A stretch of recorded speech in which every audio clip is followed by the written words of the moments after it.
Yang harusnya digerebek oplosannya. Pengoplos. Pengoplosnya. Setuju, itu setuju. Pengoplosnya. Nah, pengoplos ini kemarin ada yang ketangkap berapa bulan lalu atau 1 tahun lalu itu punya 6.000 tabung. Oke. Negara dengan seluruh kekuatannya ini gagal, oke? Gagal memberantas pengoplos itu. Terjadi kebocoran. Lalu negara butuh jawaban. Warung disalahkan. Jangan dong. Nggak, begini. Jangan dong. Nggak ada kebijakan. Mereka cuma mengambil keuntungan 1.000, 2.000, 3.000 rupiah. Untuk apa? Untuk makan anaknya, makan istrinya.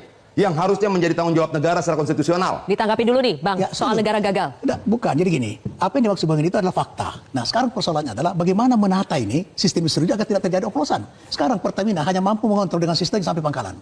Dia tidak mampu mengontrol Pangkalan sudah itu. Nah, sekarang kejadian oplosan dari mana? Dari Pangkalan ngambil terus tadi baru dioplos. Nah, ini yang sekarang mau dikontrol di negara agar supaya tidak terjadi oplosan, subsidi bisa kepada yang menerima manfaat. Kemudian agent ini yang sekarang ini itu bukan dipangkas. Warung-warung itu kalau kita ada. berbicara, maaf ya Bang ya, kalau kita berbicara tentang negara, maka pertanggungjawaban agar tidak terjadi pengoplosan tidak cuma Pertamina. Tidak cuma Kementerian SDM, tidak cuma Inspektorat, ada kepolisian di situ, ada kejaksaan di situ, ada TNI bisa ikut membantu memberikan informasi. Bahkan jika dibutuhkan, seluruh PNS bisa diberikan tugas untuk mengawasi itu. Ratusan ribu orang, Bang.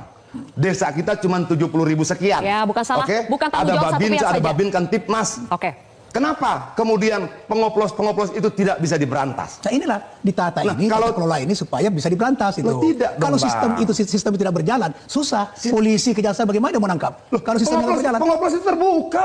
Abang datang misalnya ke sebuah daerah, tanya pengoplos gas di mana, tahu. Nggak segampang itu, Bang. Menurut saya tidak semudah itu juga, Bang. Tidak semudah itu. Sudahlah, Bang. Problem Republik ini tidak cuma terhadap LPG, subsidi. Tidak. Untuk solar subsidi. Itu masalah. Oke, ekspor nikel. Itu kalau ekspor nikel itu, Bang, segede pulau itu jalan. Dan negara bilang, saya tidak lihat, saya tidak tahu. Sudahlah. Oke, negara kita belum sempurna. Negara kita masih berproses untuk menjadi lebih baik. Tapi jangan buruk rupa cermin dibanting. Tapi jangan warung rokok disalahkan. Tapi jangan rakyat kecil dikorbankan. Saya luruskan dia. Tidak ada kebijakan negara sekarang di mana warung dikorbankan. Enggak. Sekarang warung itu bagaimana ditingkatkan, dinaikkan pangkatnya. Itu kan ketika lahir protes, Bang. Kalau kita runut peristiwanya, warung tidak boleh jualan dulu, harus langsung beli ke Pangkalan. Lalu ada ibu meninggal. Kalau saya mau ralat ya penjelasan keluarganya, dia datang, berapa berat satu tabung LPG? 5 kilo, 3 kilogram. Dia tenteng itu 5 kilogram, jalan kaki 1 kilometer, sampai lokasi dia antri. Setelah sampai gilirannya, disuruh pulang lagi karena tidak bawa KTP. Dia balik lagi bawa nenteng 5 kilo lagi. Oke, hanya untuk ambil KTP.